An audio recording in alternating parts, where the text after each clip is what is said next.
వచ్చేది ఉండదు, వచ్చేది ప్యాక్ చేస్తాను.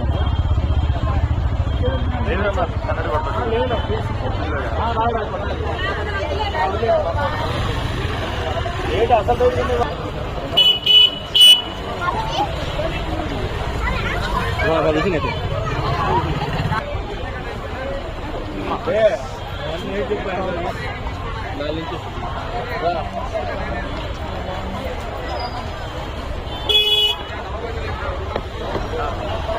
కొట్టిందా 680. నీకు నాకు 30 రూపాయలే కదా.